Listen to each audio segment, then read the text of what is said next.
Picture this: an island where over 160,000 people died in agony. A place so cursed that even the Italian government has sealed it off from the public. A piece of land where the soil itself is composed of 50% human ash. This isn't the plot of a horror movie. This is Poveglia Island, a real place, sitting less than half a mile from the romantic canals of Venice, Italy. While millions of tourists flock to Venice every year, this tiny island remains completely deserted, forbidden, and for good reason. Poveglia measures just 17 acres. But within that small space lies one of the darkest histories in all of Europe. A history soaked in plague, madness, and death. Over the next 12 minutes, I'm going to take you through the horrifying true story of Poveglia Island. From its peaceful beginnings to its transformation into a plague pit, from twisted medical experiments to paranormal encounters that defy explanation. By the end of this video, you'll understand why Poveglia is called the most haunted place in Italy, and possibly the entire world. Let's descend into the darkness. It's hard to imagine now, but Poveglia wasn't always synonymous with death and terror. In fact, for over 1,000 years it was simply home. The island was first settled in 421 AD, during the decline of the Roman Empire. As barbarian invasions swept through mainland Italy, Roman citizens fled to the lagoon islands for safety. Poveglia became one of these refuges. Throughout the Middle Ages, Poveglia thrived. At its peak, around 800 people lived on the island. There were homes, farms, churches. Children were born here. Families celebrated festivals. Fishermen cast their nets into the surrounding waters. The island even had its own government, a council that managed the community's affairs. For centuries, life on Poveglia was peaceful, unremarkable even. But in the 14th century, something arrived that would change Poveglia forever. Something that would transform this peaceful island into a place of unspeakable horror. In 1348, the Black Death reached Venice. The bubonic plague, known as the Black Death, was the deadliest pandemic in human history. Between 1347 and 1353, it killed an estimated 75 to 200 million people across Europe. That's nearly half of Europe's entire population. Venice, as a major trading port, was hit particularly hard. Ships arriving from the east brought more than just goods. They brought infected rats, fleas, and the deadly disease they carried. The Venetian Republic faced a crisis. The death toll was catastrophic. Bodies were piling up faster than they could be buried. The city was on the verge of collapse. They needed a solution, and they found it in Poveglia, remote, isolated, and just far enough from the main islands. In 1348, Poveglia was designated as a quarantine colony. Anyone showing symptoms of the plague, fever, swollen lymph nodes, blackened skin, was forcibly removed from their homes and transported to the island. Imagine the terror. Soldiers arriving at your door, your family screaming, being dragged onto a boat, watching Venice disappear behind you, knowing you'll never see your home again. But here's the truly nightmarish part. You didn't have to be infected to be sent to Poveglia. If you lived in the same house as someone with symptoms, if you had merely been in contact with the sick, you were taken too. That means perfectly healthy people, including children, were sentenced to die on this island simply because they might become infected. At first, they tried to maintain dignity.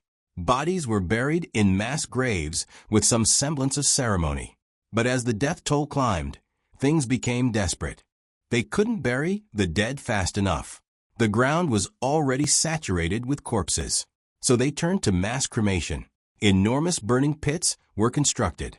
Bodies, sometimes dozens at a time, were thrown into the flames. The pyres burned continuously, day and night. The smoke could be seen from Venice, a constant reminder of the horror unfolding across the water. The stench of burning flesh carried on the wind. Historical records suggest that over 160,000 people died on Poveglia during various plague outbreaks between the 14th and 18th centuries. Studies of the soil have shown it contains an unusually high concentration of human ash, Some estimates say nearly 50% of the island's soil is composed of human remains. Even today, fishermen report that their nets sometimes pull up human skulls and bones when they accidentally drift too close to the island. By the early 1800s, the plague had finally subsided. Poveglia was abandoned. The buildings fell into ruin. Nature began to reclaim the land. And for about 100 years, the island sat empty, a silent memorial to unimaginable suffering. But the Italian government wasn't done with Poveglia yet. In 1922, someone had the brilliant idea to build a psychiatric hospital on an island literally made of human remains. What could possibly go wrong? The Poveglia Asylum was designed to house patients with mental illnesses from across the Venetian region. On paper, it was meant to be a place of healing, away from the chaos of city life. But in reality, it became something far more sinister. You have to understand, psychiatric care in the 1920s was primitive at best, barbaric at worst. Patients weren't treated as people needing help. They were seen as problems to be solved or experiments to be conducted. Reports began to emerge about what was happening on Poveglia. Experimental treatments, electroshock therapy without anesthesia, ice baths, insulin-induced comas, and the most horrific of all, lobotomies. Lobotomies were performed by driving a metal spike through the eye socket into the brain. Patients were often awake during the procedure. The success rate was abysmal. Many died. Others were left as empty shells of their former selves. And then there was the doctor. According to local legend, one doctor at the asylum became obsessed with finding a cure for madness. He believed the key was in the brain, and he was willing to do whatever it took to find it. He performed countless lobotomies, used crude tools, hammers, chisels, hand drills. He kept meticulous notes, documenting every failure, every death. Some say he performed these surgeries in the bell tower, away from the other staff. But then something changed. The doctor began to exhibit signs of mental breakdown. He claimed he could hear voices, whispers coming from the walls, screams that no one else could hear. He said he saw them, the plague victims, the thousands of souls who had died on this island. They appeared to him in his sleep, in reflections, in the shadows of the hallways. They wanted revenge. His behavior became erratic. He stopped sleeping, stopped eating. Other staff members reported finding him talking to empty rooms, arguing with invisible presences. And then, one night in 1946, something happened.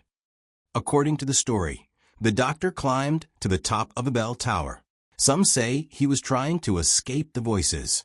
Others claim he was being chased by ghosts, by patients, or by his own tortured conscience. He reached the ledge and fell. Official records say he died from a fall. But local legend adds a chilling detail. Witnesses claimed that moments before he hit the ground, a mysterious mist rose up from the earth and enveloped him. When it cleared, he was dead, but his face was frozen in an expression of absolute terror. After the doctor's death, the asylum's reputation was ruined. Staff refused to work there. Funding dried up. By 1968, the facility was permanently closed. Poveglia Island was abandoned once again, but this time it carried two layers of horror, the plague victims beneath and the tortured souls of asylum patients above. Today, Poveglia Island is completely uninhabited, but according to countless witnesses, investigators, and even skeptics who visited, something is still there. The paranormal reports from Poveglia aren't just stories told around campfires. They're consistent, detailed, and deeply disturbing.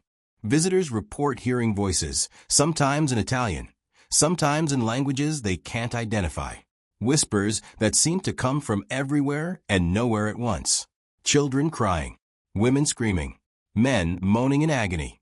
People have reported seeing full-bodied apparitions. A woman in a tattered dress, walking through the asylum corridors. A child standing in a window, waving.